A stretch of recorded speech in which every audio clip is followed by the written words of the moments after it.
What do you guys do? Is this the time that we suit up and get into position? Mm-hmm. Yeah. All right. I'll definitely suit up and head over to the co-pilot seat. Okay. So, great. So as you guys suit up, get into your gear, double check your weapons, and get into the seat. The rest of the crew, not the crew, but the other members that are hired, including Blink, does the same. And as they do so,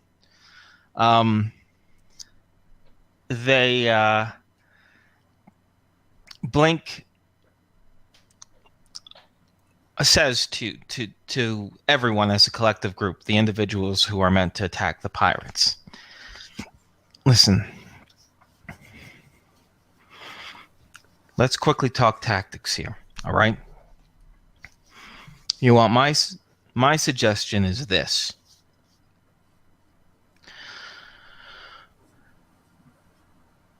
When the boarding party comes into the cargo area, it's not going to be everyone on the ship. They probably have a few goons come in to secure the cargo bay. All right. If we attack them all and we stay within our own ship, they'll probably disengage and get away. So my suggestion is this. We break into two groups. One group engages with the boarding party, while the other group tries to push in through the airlocks, through the connective umbilical cord between the two ships, and plunges into the other ship in the hopes of capturing it. What do you guys think about that? Out of curiosity, if you were on the ship, would there be a way to keep it from disengaging? On which ship? The ship that's about to board us. If we were on the ship, would there be a way to keep it from disengaging? Let me ask it this way. Making sure its engines are off. If there was a way I could board the ship undetected, how would I quickly and easily keep it there? I'm no pilot. Disengage the weapon, destroy the engines. How could you get onto the ship without them noticing you, though, she says? I have an ability to turn invisible. Okay, she says. But how are you going to get onto their ship? You'd have to cross through the airlock, right? Right. So by that time, she explains, the airlocks will have to be disengaged both on our ship and their ship, which means their boarding party is coming aboard our ship. In a matter of a few seconds, the gig will be up. Right. They'll know. Well, no, my only suggestion was that instead of creating a second team to try and push through their airlocks, since they're coming over anyway, keep everyone here to fight them where our concentration of numbers is greater. Send me in while you're fighting them to disable their engines.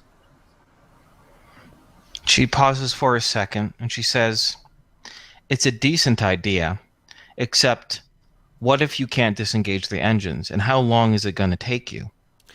What if they fly off with you in the ship? Then you're dead. That is the risk. I'm not sure I know how to disengage engines. Well, then I suggest we... Okay, out of character, this is just Blink saying this stuff, right? If you guys have another strategy, go with it, right? But I'm just going to continue to speak in character. Groovy? Yeah. Right. Out of character, does that spell also cloak your clothes and Everything would it on cloak me, the yeah. back suit All my too? articles and stuff, yeah. Back suit too. Well, it says clothes articles on one's person. Yes, vac suit too. Yeah. Okay. It doesn't make him silent, though. Right. Right? Yeah, it doesn't. So anyways, so Blink will then say, she says,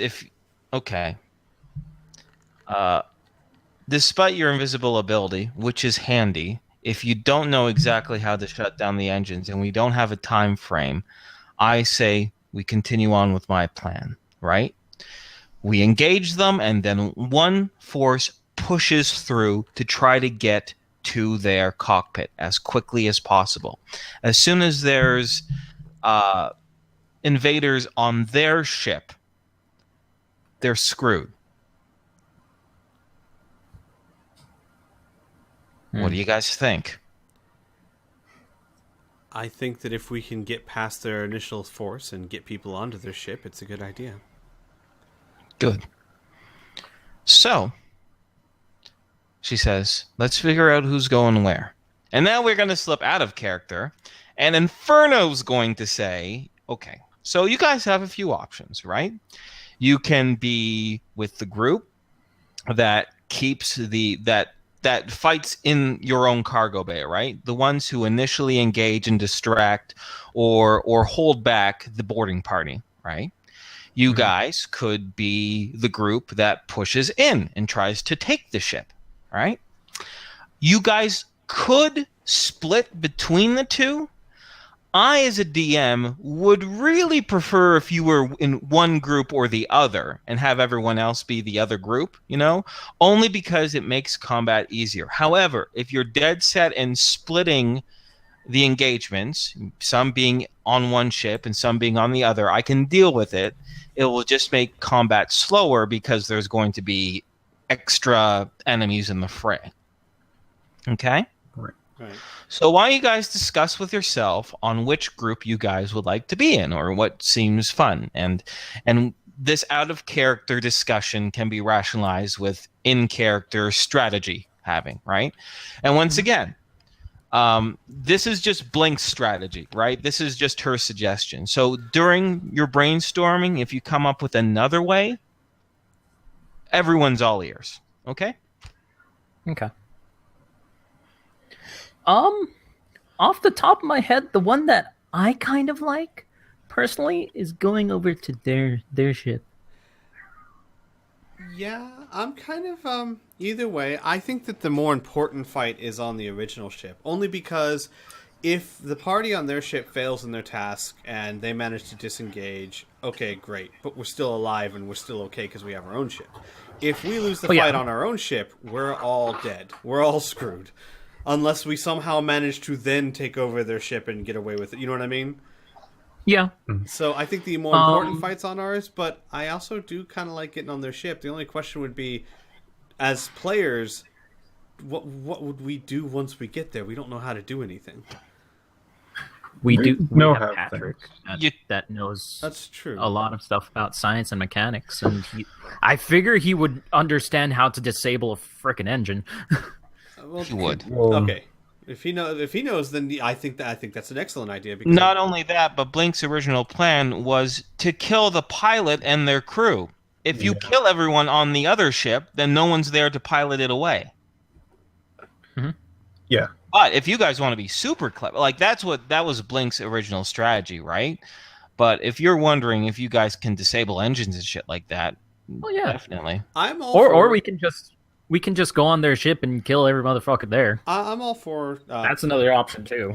Kill or disable, I guess you could say. I don't say you have to kill them, but Yeah, but fire and yeah. Al's not against it. He's all for killing anyone who's a threat. So at the time, that would probably be everyone. I can go either way. We can stay on the ship and fight. We can go on board theirs. I'm whatevs. okay. Do you have a preference, Patrick? I feel like going into the ship would probably be a more fun option, as well as they might actually have gravity on that because they're not a kind of a junker ship. So I could actually do decently in combat. oh yeah, that was another thing that was in my head too. That's a very good idea because Patrick and I don't have 0G combat. Neither do I. Patrick and I no. So Every goddamn time. as well as I think we could probably be the most creative on the other ship. I think if we stick on this one, it is going to be purely a battle tactics that we try to keep them at bay or kill. That's doesn't mean that we can't do something really cool there. It's just I think we'll have less options on this ship than the other one. Yeah, it'll probably be more fun Yeah. on their ship. Their ship's cooler than ours. Right? That's where all see, the cool see, kids now go. you like it. God. Okay. So then Blink will confirm with the idea, and the plan will be thus. All right.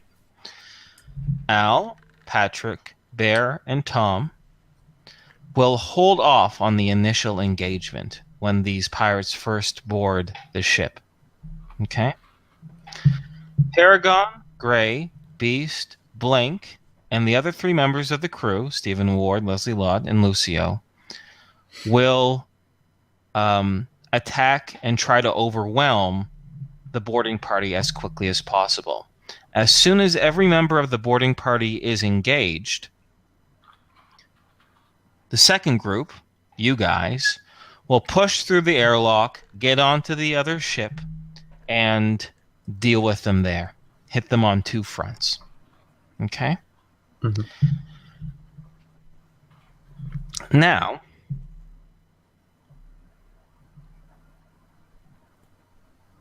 Blink also suggests that once there might be a few moments between the time that they actually connect the ships and them coming through the airlocks. During that time, she says, that will be a fine time to get out of our harnesses and everyone can get into position, ready to strike. Mhm. It's more effective if everyone is at least hidden or somewhat obscured while the pirates board the ship. So it makes this surprise assault all the more effective. Okay? So, once again, this is all just strategizing as you're putting on your armor, getting everything else there, right? And I'll just briefly describe the cargo area, all right? It's approximately 40 feet long, 30 feet wide, 30 feet tall, okay? There are a variety of crates. They're just they're not crates really. They're more metal boxes. All right. There are approximately 15 of them, and they're all about 3 feet square each. Right, stacked up in various areas. All right. Mostly right now they're collected at the center of the room, as would actual cargo be, and they're all strapped to different sections of the walls. Okay. Does that make sense? Like they're strapped to all 4 walls around the center of the ship? Mm-hmm. Makes sense? Okay, Yeah. good. Awesome. It's hard to explain things when it's in 0 gravity because up and down is kind of relative. So it's like almost Yeah. like they make a cross attached to the 4 walls. You could pass right in between all of them. More like a square, but yeah. Yeah. I see what you mean, like a cross. Yeah. Yeah. Definitely. Okay, either way, that's so that is obviously easy enough to kind of hide behind, right?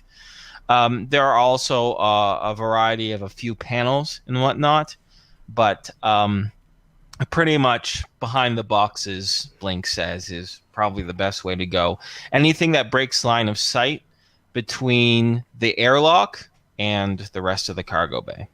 So that is her suggestion. So before, is there anything else you guys want to talk about or get ready or prepare before I continue on with narrating what's going to be happening? One question with the airlock: is there how tall is? I know you said how tall the ship itself is, but the area that we're in, how tall from ground to ceiling? Okay, I think It's I just 30. said that it was 30 feet. Yeah. Yeah. Oh, I thought you said the ship itself was 30 feet. Okay. Both the ship and where you are is Got it. 30 feet tall. Okay, You so are in plenty- literally like the center of the ship, which is the widest point or the tallest point between 2 points in the Okay, ship. so there's technically a lot of space in between, or between people that would be coming through the airlock and the ceiling. Yes. Okay, I'm good. Bingo. Okay. I'm going to be right back. I'm going to use the washroom. All right. I will do the same thing. Haha. All right. I will get a drink. Okay. If it's all up to you. Well done, Biff. Welcome to space.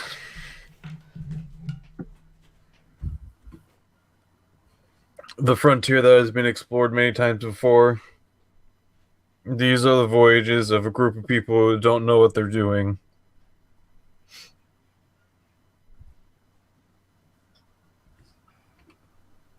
You're welcome.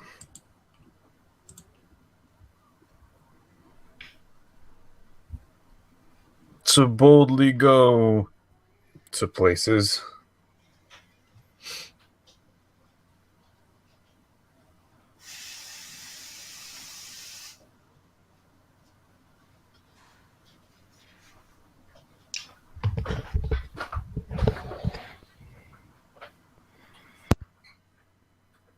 Hi. Don't all talk at once, you poor guys.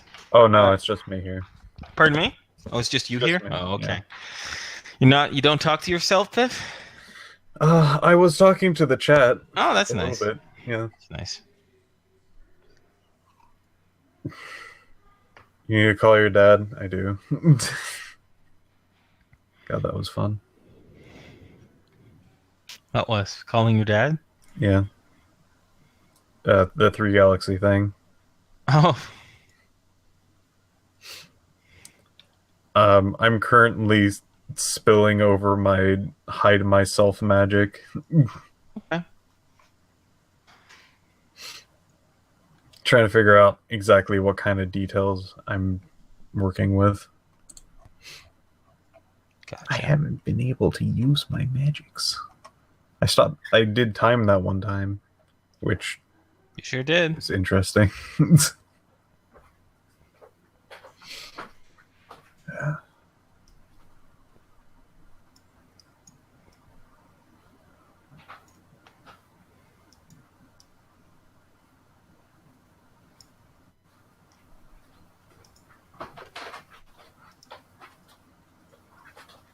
I'm just getting things set up on my end, too. Oh crap! Did I not mute myself? No, maybe? I don't know. I Whoop! couldn't really tell. You can't tell. We didn't hear anything except for a sigh. That was right as I was sitting down. So then, no. I mean, then, Okay. yes, you did mute yourself.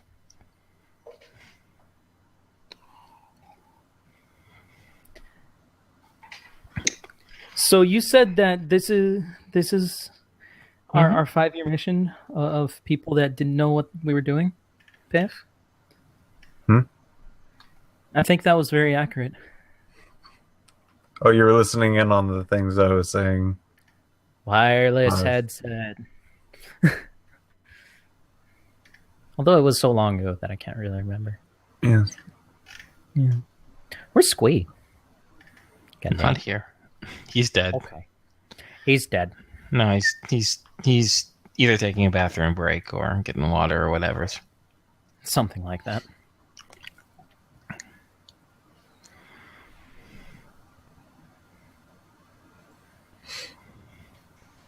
I'm trying to resist the urge to sing Little Spanish Flea.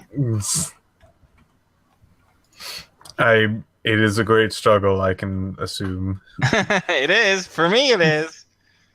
For me, it sure is. I'm just seeing what I can utilize, which is not much because I only brought like a thing to use. Mm-hmm. Is someone being murdered in the background? I'm taking Sorry, that a horror Squee. movie. Mm-hmm. Is those little dogs being attacked? Seriously, Squee's gotta mute his friggin' mic.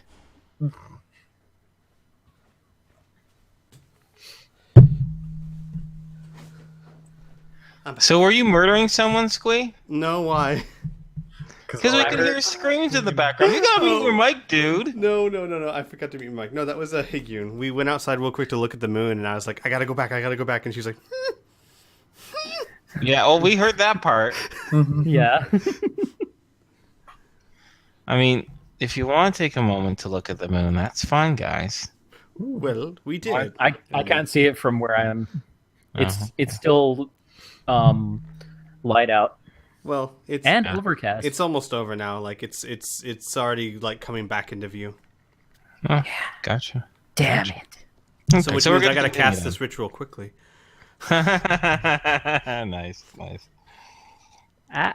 All right, So I we're am good to ready continue go. then, right? Okay. Yes.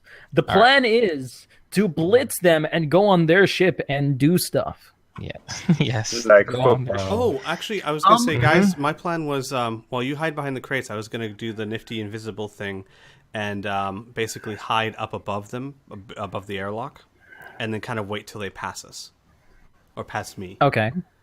That way, I guess that could work. I don't know if I'm going to attack them or not, but if we need to attack them, because that's not really our job, but if we need to, it'll be from behind. So Yeah.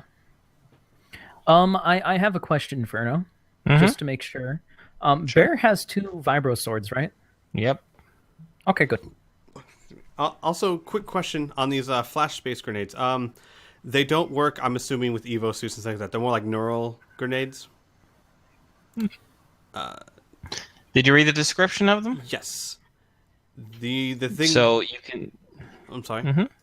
Well, because it No, says go ahead. delivers instant jolt of electricity.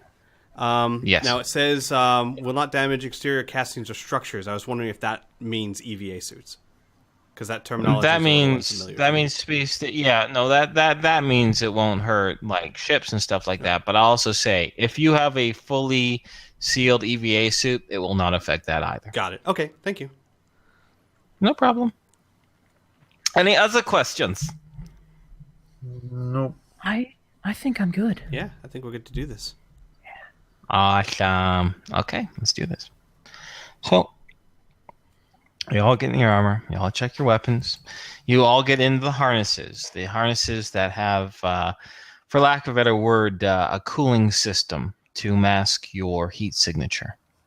Mhm. You hear constant updates from the front of the ship as well, from Lucio. He goes, all right, they're about to hit visual range. You hear Stephen Warren goes, let's see it. Visual confirmation on screen. Zoom in closest level. And a few minutes later, you hear, that's her. That's the ship. And then soon after, oh my God, what's on the front of it? Looks like a missile battery, sir. Shit. Well, we can't outrun it. Let's hope they're going to board us. And there's a few tense minutes later as the Sparrowhawk gets closer and closer to the Twilight Covenant. Soon, Leslie Lott says, we're getting radio communications. He goes, good, open up the channel. And since everyone is waiting with bated breath, you can hear over the comms, coming from the front of the ship, a gruff, no-nonsense voice. Vessel, I'll give you one chance and one chance only. Turn off your engines. Float your asses back to the rear of your ship and disengage your airlock. Or at least unlock it, unless you want to get sucked out into space. We will not repeat this request. And with that, the comms go silent. Although there are nervous looks between Lucio and Leslie, Stephen Ward looks thrilled and excited as they start to unbuckle their seats and, sure enough, float down to the center, closer to the rear of the ship, by the cargo bay. He goes, Wait, and as he floats by past you guys, all in the harnesses, his eyes afire, he goes, "We got them. We got them. Now, wait till their ship gets right next to ours. By then, there's no point of them checking their sensors. Disengage your harnesses and give them hell, guys. Oh, give them hell." And with that, he and his other 3 crew kind of float in position where they were requested. Am I good to continue? Yep. Yeah. I do believe that I was with him as well instead of the co-pilot. Oh, yeah, I forgot about that switch. Yeah. I got too wrapped up in the moment. It's cool. So I guess when, yeah, you were switched. Mhm. Or actually, you know what? What makes more sense is everything happened, but as Leslie Lott floats to the cargo bay, she quickly switched places with you. That sounds good. Perfect. Whatever. My bad. Got to keep track of so many things. All right. So,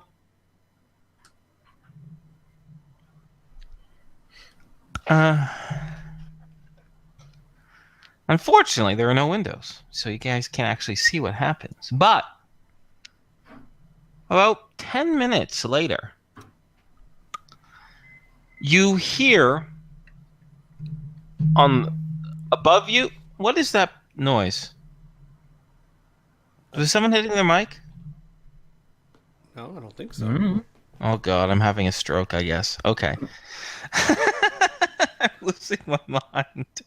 Okay. What is that noise? Now is the time to start hitting your mics, fellas. Please don't. I know. Okay. All right. I'm sorry, guys. I'm kind of off today. All right. Anyway. Although you cannot see anything from the exterior of your ship, you do hear both above and below you the sound of metal on metal. And you hear Stephen Ward say, "Grapples. They're grappling themselves to us." Little do they know that we don't want to get away, do we? And sure enough, a few more clinks and a few more clinks. And through the small little porthole of the airlock, you can see this gray-white bulkhead move closer and closer to your position. Soon, you can hear a hydraulic hiss as something begins to engage the airlock itself. So, before I continue on with the description of the scene, where do you guys want to position yourselves? I already know what Al wants to do, and he's able to do so, no problem. Tom, Patrick? I guess that the fairly tall crates would be a pretty good position to go. Okay, great. On one side of you is Gray, and on the other side of you is well, it can be Tom. Do you want it to be Tom? I can make it someone else too. Sure, it'll be Tom. Okay, it'll be Tom.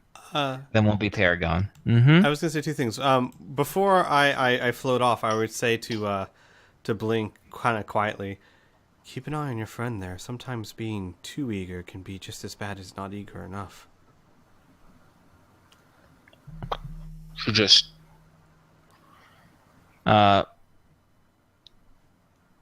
she gives a nod in recognition of what you said, but she doesn't respond with anything. Right. She's spoken right now. Okay, understood. And then I'm wanted to change my position a little bit. Instead of right above them so that I'd be behind them shooting back towards everyone, I'd like to get more to the side of them, almost like an L shape, so that if I'm firing at them, I'm not firing back into my own people.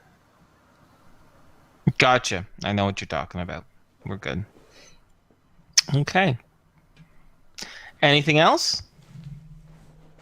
Oh, and I gotta cast invisibility, so I gotta expend the PPE, not ISP, because I don't have that. And whisper the spell. Yep. Groovy.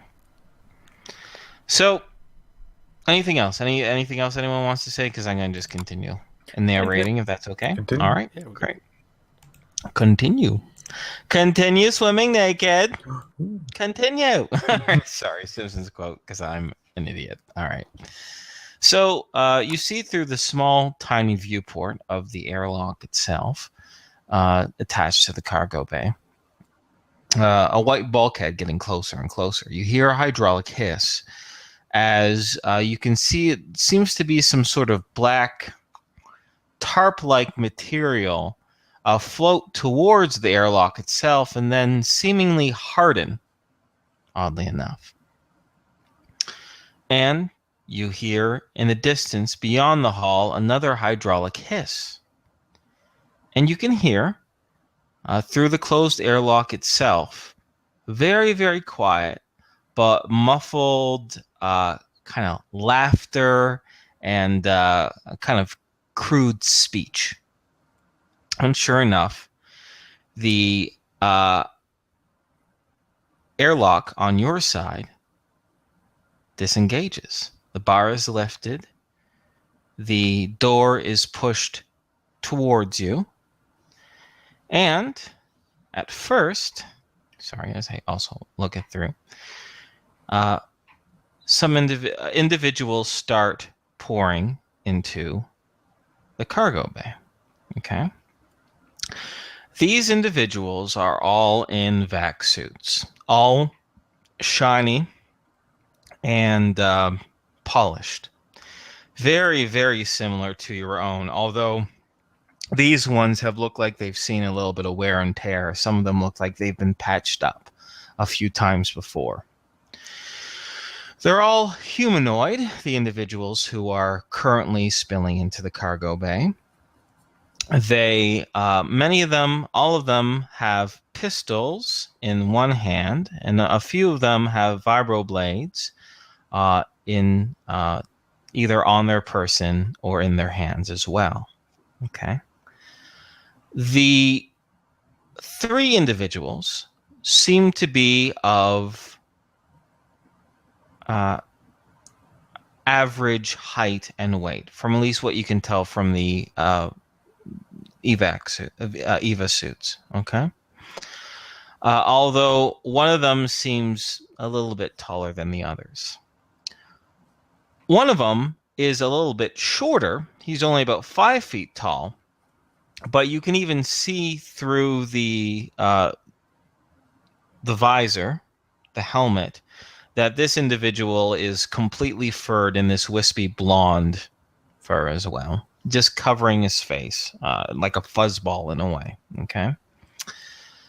The only other thing that is peculiar in this description that I might say is that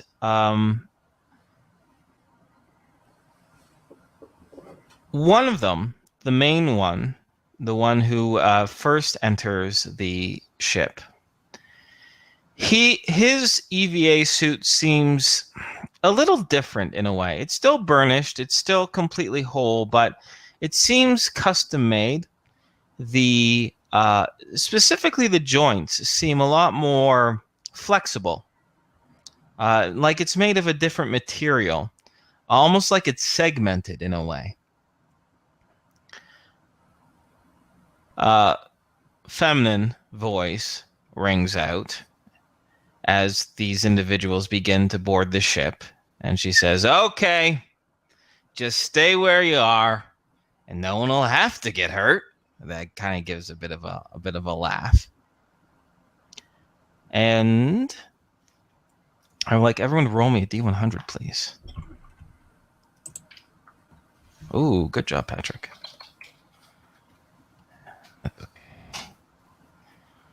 Good stuff. Good stuff. And you all manage hang on to your positions, and you block line of sight well enough that it allows Stephen Ward the time to say, "I don't think so, bitch." Now, and with that, Well, We go your home. compatriots strike. Pardon me? No, sorry. Go. What did you say? I said we go home. I was being silly for no reason. Sorry. Go. Oh, that's okay. That's okay.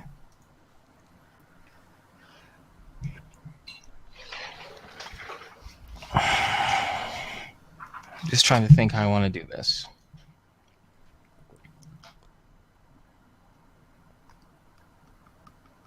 Hey, can you guys give me just a minute or two? Sure. Yeah, If that's no worries. possible. Sorry, I know this is a a silly Dude, moment, but I gotta refocus here for a moment. I'm scatterbrained for some reason, and I'm not doing a very good job narrating stuff. So I'm gonna just take off my headset and refocus, and be back in like just a couple minutes. Sure. No worries. How dare you, Squay? I know, but there was How like this dare you pause. be It was like, silly. and then we go home. Don't look. We're obviously not going home. We're in a spaceship. The engines are off. How can we go home, Squiddy? Tell me one thing. I guess we'll just murder people. Yeah. Because those are the only two options. If we're not going home, we're killing someone. All right. Yeah. That is very rude, Squee. Yeah. Have you ever tried to win with love? Yeah. I did once. I did. Ah. It worked Um, really well. Yeah. This session, shit. My obs just crashed. That's fine. Like I don't think I'll be able to have a backup for this one. No, don't worry about it. We've got YouTube backup, and we've got. I mean, like seriously, we've got 3 redundancy. So. Yay! Should I even worry about doing the backup for this one then? No, For don't worry Sundays? about it. Nah. Because honestly, like the thing is, we've got YouTube and we've got my recordings. I can't imagine both of those failing horribly. I mean, you know, I could see YouTube going up in a ball of fire. if YouTube goes up in a ball of fire, then none of this really Even matters. matters. Because what are we gonna start using Finger daily motion? guns! Oh god damn it! I do not want to start using daily motion. Neither do I. What about Blip? Oh, No, we use VO or nothing. Squee, did you know? Hmm? Blip is no longer a thing. I don't even know what Blip was.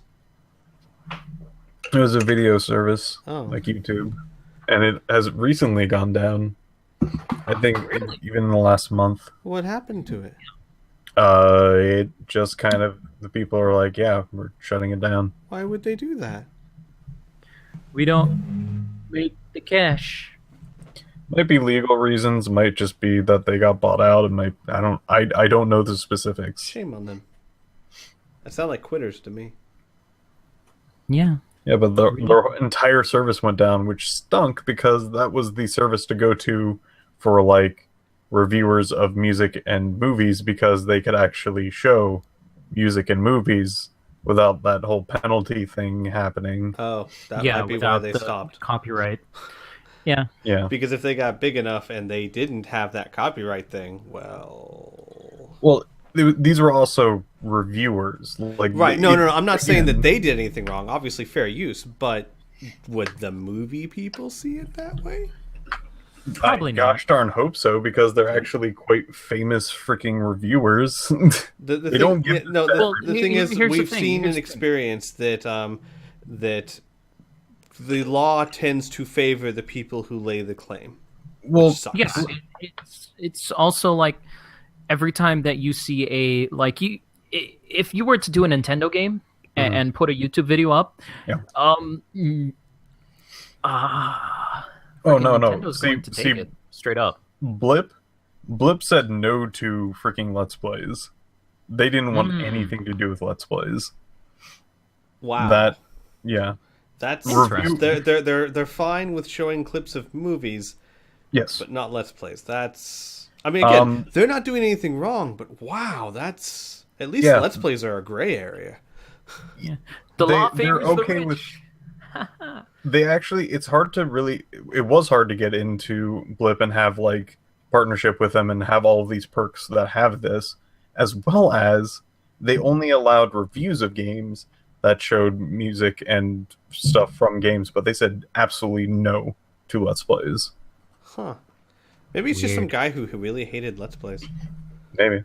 You know, the funniest thing is I saw a cartoon on the internet, like a comic strip on the internet, that was like, someone's like, so you just watch people play a game? When it's like dealing with Let's Plays, and the guy's like, yeah. It's like, that's dumb. Who would ever watch someone else play a game? And they walk into the other room, sit down on the couch, and watch as a sports game. Yeah, watch football. Yeah. It's exactly the same goddamn thing. It is not. Welcome Hi. back, Inferno. Hi. You heard me click on my mic, eh? Inferno Blip is gone. Yeah. Blip? Yeah, that's what we learned while you were gone. What's Blip? Video service. It's nothing Oh, anymore. yeah. Oh yeah, they shut down on August 20th, which is really funny. Quitters. Quitters. I just don't think they were making any They money. just couldn't handle it. Yeah. Well, good thing I didn't have any content on there. Okay. Anyways, I'm back. Sorry, guys. I'm not gonna make a bunch of excuses or anything like that. I was just like hazy or something like that. I think I'm just being overly critical and all this think- other shit. Yeah, I was going to say you're being incredibly overly critical because I've had no problem with your narration whatsoever. It's been Yeah, fantastic. you know what So- it is. Yeah. Yeah, you know what it is. I think it's I'm just that- being self-conscious. that goddamn self-conscious moon. or something. It's It's the the moon. moon. It's the moon. Somebody's casting a spell on you, Inferno. That's what it is. It's they cast doubt yourself skill. That's so silly. I don't know why I'm being so silly, but I'm better now. I splashed some cold water on my face and Inferno. think about something. Yeah, Forget about it. forget about it. I about can it. honestly say I know exactly where you're coming from, so it's Good fine. stuff. Okay. All right. Anyways, but here's the important thing. Okay. Mhm. So soon, you know what it was? It's just, I don't think so, bitch. And in my head, I'm like, really? That's all he's going to say? But it doesn't matter. It doesn't matter. This isn't top theater. He's angry and revenge filled. Our Stephen Ward is. You know, they cut out his eye. Suffice to say, when he yells now, sure enough, your compatriots leap from behind the crates themselves, and with the stunned and authentically surprised response of the four individuals, these four bandits, these four pirates that came aboard the Twilight Covenant, surprised looks on their faces. Sure enough, a few scattered shots begin to fire, and a few vibroblades clash as Blink, Paragon, Gray, Beast, and indeed the angry captain, Stephen Ward, throwing himself into the fray with his crew firing behind him, adding in some additional shock. They have granted you, this first attack has been an ambush, a complete surprise. Granting Al, in particular, from your particular vantage point, you're able to easily slip in behind and go through the airlock if that is something that you choose to do. Okay? Now, the Burn and Piff, Tom and Patrick more specifically, there is a melee going on around you, right? A very quick, vicious fight. Now, you guys will have to do a very, very small skill check, or at least an attempt to kind of get around or get past or get under or over them, so you can break through to the airlock as well. All right. You obviously have several approaches. You can try to float past them. You can try to go around them the long way. You could try to barrel past somebody. I'll leave it up to you however you want to do that, but it will really just break down to a simple skill check, right? All right. So, yeah, let me know what you guys want to do, and we'll roll it and see if you guys can get past the airlock in a quick amount of time. I have a question, two questions actually, on telekinesis that aren't addressed at all in its description. Okay. One is when I cast telekinesis and it lasts like a minute per level, is this only for one object, or is it basically like for that minute I can move an object at a time? Like if I were to fling one thing and then fling another. The last thing. Okay. Is it because you are not telekinetic, right? So that duration is the amount of time that you become telekinetic. Okay. And then the second one would be, how would you handle things like if I wanted to use telekinesis to, say, pull a gun out of someone's hand? How would that be handled? Easy. An opposed strength check. Okay. And my strength. So would it'd be an opposed. No. The strength check is probably the wrong way of saying that. It's just an opposed d20 roll. So you would roll a d20. I would give him a bonus or penalty dependent on the situation. Okay. So, for example, if they have a really good grip, if they're a very strong person, if they expect to see it coming, they would get a penalty. Right? They would get a bonus to the check. If, however, they didn't see it coming, and most of the times they don't, right? Or if you decide to put more force, you know what I mean? Because it's per poundage that you have to spend your PPE in, right? I don't think it says that. I'm more familiar with the psychic telekinesis. No, so. Yeah, this one it's 8 PPE, and it lasts 1 minute per level of experience. And then it says maximum of 60 pounds. 60 pounds. Okay, so 60 pounds of force. That's just what I would calculate. Anyways, I'd calculate something. Okay. Right. And one last question, though I don't know if it'll come into play or not. When we're in a 0G environment, how do I, like, for example, a person who is normally 240 pounds weighs nothing. Could I theoretically fling them about, or are we gonna? Or I don't know how that would work. Well, the thing is, all of our vac suits have mag boots. Right, I'm saying if we're floating around. Obviously, if we have mag boots, then it would be the force of the magnet. You know what? You're going to have to try it and find out. All right. Well, it's not my plan right now. You've never done this spell in space, so you don't know. Right. So I don't want to give you any additional information. Got it. Not my plan, but nice to know if it changes. Okay. Okay. Guys, like as far as I'm concerned, my plan is to try and, while I'm waiting for you guys to get to me, help the party as much as I can by trying to pull some weapons out of people's hands. I have an idea. Mm-hmm. Why don't you pull a vibro sword away from one of the enemies? Yeah, that was. So then I can have 2 vibro swords if I pick it up. Yeah, I would have no in-game reason to do that, unfortunately. Like, that's a bit too metagamey, my friend. How is that metagaming? Well, how would Al know that you have many swords? Yeah, Al would think the pistols are more of a threat than the vibro sword. Okay, then do what you like. Sorry. Yeah. Okay. Suffice to say, right now my focus is on Tom and Patrick, right, on how they wanna get to the airlock, right? Mm-hmm. Tell you what, I'll describe the scene even more because you guys are right next to each other, right? So you practically see the same thing, all right? Yeah. So everyone has mag boots on as well, right? So in the current trajectory, what's blocking you right now is 2 pirates and 3 of your compatriots, okay?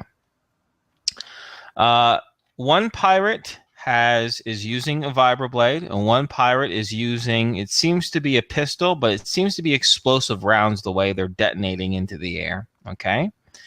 And right now, Beast, Blink, and Paragon are engaged with... No, sorry, not Paragon. He would not be that close with his helmet off. Beast, Blink, and Stephen Ward himself are engaged with these 2 pirates. So you can... Okay, let me think here. You can try to weave in between them, but there's not a whole lot of space and there's a lot going on, right? You could try to float... You could try to disengage your magnetic boots and kind of try to float above them in a trajectory, kind of landing above them by the airlock, re-engaging your boots and getting underneath. That's the most surefire way to do so, right? You don't know if you're going to catch any fire while you do so, but that's the path of least resistance, right? Going 10 feet above them. If you have any questions about the situation or if you want to try it a different way, let me know. But if you want to go the path of least resistance route, all you have to do is let me know if you have any sort of acrobatic or gymnastic skill. You both said you don't have zero gravity combat, but do you guys have zero gravity movement? Yes. Yes. Okay, that's excellent. So if you decide to do that, all it is just let me know if you have an acrobatic skill and then roll a D100. If you want to try something else, let me know. I have an idea that might actually create a distraction for Piff to be able to do whatever he likes. Okay. I would like to flame burst, so I'm on fire. Okay. Rush towards the two guys that are in melee, body check one to try and get past them. So their attention would be on me. I know this is risky, and I know that I would probably be catching like a blade or two, but... Okay. If that's what you want to do, that's what you want to do. Piff, are you going to wait to see how this resolves before you do your own action? I was actually going to ask, how's the lighting in this place? Lighting is pretty good. I would say the equivalent of, say, like a dimly lit room. So it's not bright, but yeah, it's dimly lit. It's dimly lit. Okay. Oh my god. Got it. So, all right. So I'm most likely, well, sure. I'll see how this resolves. All right. Okay. So I will spend the ISP really quickly. Mm-hmm. That is full. Yes. So you do have an acrobatic or a gymnastic skill? Yes. Okay. I have gymnastics, backflip, rings and bars, sense of balance, all that. I'll need sense of balance. Keep that in mind. Keep that earmarked. Now, are you going to be trudging forward on your magnetic boots? Yes. Okay, great. So you're charging forward on your magnetic boots, but unfortunately it's like I know you're going as fast as you can, but you gotta still let the magnets engage and disengage each time. So it's not as brilliantly fast as one might imagine, but you still go at a good clip. Yeah. Now here's the tricky thing. Stephen Ward, the one okay, so you have an individual on your right and an individual on your left. One of them is the 5-foot furry fellow, right? And one of them is the taller, the more humanoid-looking one. All right. Which one do you want to try and knock over? The humanoid-looking one. Okay, great. Yes, Al. I would, if I seeing that, I would also then want to focus my attention to trying to pull weapons away from those closest to Tom. Okay. Give me a moment as I figure this out, because I really didn't want to engage in melee, because roll initiative, because that would just slow everything down. It'd be so stupid, because you guys aren't really trying to fight, you're just trying to get past them. So just give me a moment, please, as I just try to sort out things. Yeah, no worries. So, Squee, you need to cast telekinesis, correct? Right. So that'll take 7 seconds. So you can, as they start to board, or as people start to fling themselves, I'm going to say it's fair enough to say that you cast the spell, right? Then you see Tom burning and charging towards that area, right? And you're able to determine he's going the trajectory of at least 2 guys, right? So you do only have enough time before Tom starts hitting one of these fellows to hit one of them, okay? Now, in the interest of not metagaming, do you think it's fair for you to roll a 1d2 to determine which person's weapons you decide to take? Yeah, I think so. Because at the time it'd of the be decision... really like, yeah, I'll take the humanoid-looking one's weapons. Well, now you know who's going. You know what I mean? Right. So I think rolling a 1d2 is fair. Sure. If your intention was to disarm those guys, you only have enough time for one. 50-50 chance of getting the one that's going to be engaging Tom. I agree. And I think at the time that he would have chosen which one, it would have been before he could tell who Tom was going for. So 1. Okay. Good. It's the humanoid one. All right, then. Excellent. So they had the vibroblade on them. They also has a pistol on the side. Okay, so here's the other thing. Mm-hmm. They have a vibroblade in their hand. They were able to get to that real quick. They also have a pistol on their side. Getting the pistol away from them would be super easy. You didn't even have to roll anything, right? Mm-hmm. But if you want to get the blade out of their hand, we'll have to do an opposing roll. Yeah, we'll do the opposing roll because it would be the most dangerous weapon, which would be the one in his hands. So, fair enough. Okay, so then I want. Give me a moment here as I think. Just think of the modifiers. He doesn't see it coming. It's 60 pounds of force. He's swinging around. Squee, I want you to roll a 1d20 and add 4. And I'm going to just roll a 1d20. all right. Oh, 23. Well, yep. You. Okay, so now I'm assuming you wanted it to go flying off in a direction where someone isn't there. Right, like you don't want it to go flinging off like at somebody, do you? No, yeah, I think his biggest concern is actually, if I think about this logically, I'd want it to go behind him because I'd be trying to pull it towards his thumbs, which is where his grip is weakest. So it would probably fly behind him. But that's but that'll be towards the airlock, but that's fine. It'll just kind of be floating somewhere. Oh my God, Tom might be able to grab it on his way out anyway. I know, right? Good. Yeah, good. Jeez, guys. Okay, chill the fuck out, guys. Just be happy.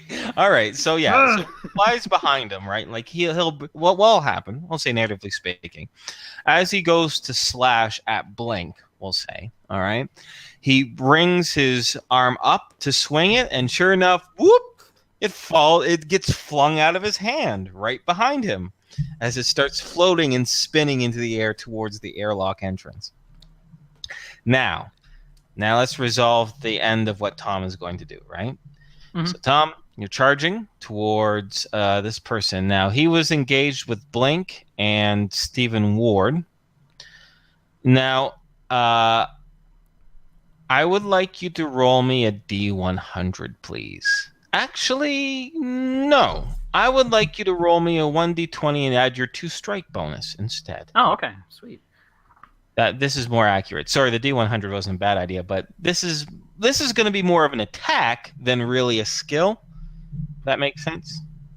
Yeah. Okay, great. So that is the equivalent of doing a call shot for that guy. There was just a chance that your fires might scorch the compatriots because they're so close to you. But with that accurate of a charge, you managed to thread the needle, right? Your charge is just so perfectly timed that a natural gap opens up in the melee. And not only now is your main target disarmed, but you were so on track that his compatriot, that's only a few feet away, doesn't have time to react and take a kind of a free stab at you. So you lucked out. No one's trying to damage you at this point. Nice. Now, you have to roll. So you hit him. Bam, right? So how much damage do you do on contact with your bursty, flamey stuff? It's SDC damage, minor. Oh, okay. So yeah. Nothing. Okay, that's fine. That's fine. I definitely see it coming. I'm mostly trying to push him out of the way so I can get past him. Okay. So now we have to do an opposed check, right? To see how well we're good at this. So I want you. Actually, you guys are both of similar build. What's your physical strength score? 15. Yeah. This guy's actually a little bit stronger. So you roll 1d20, and I'm gonna roll 1d20 plus 1. Okay. Okay. So now this is where your sense of balance check is important. Okay. So all right. Please roll that skill. All right, sense of balance. Don't fail me now. All right, I got a 47 out of 95. Okay, good. So you slam into him, but he has kept his footing, his magnetic footing, good enough, well enough that you kind of just bounce off of him now. All right. So now you have an option. Mhm. You can still try to slide past him, or you can still try to bowl him over. Or you can maybe try to leap over top of him or something like that. But those are the main things. You can try to slide past him, or you can try again. You can try to push him aside again. And what would you like to do?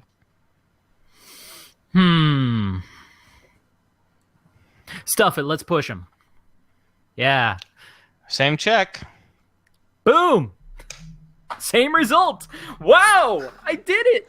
You did. You did it. You did it, Tom. Hooray!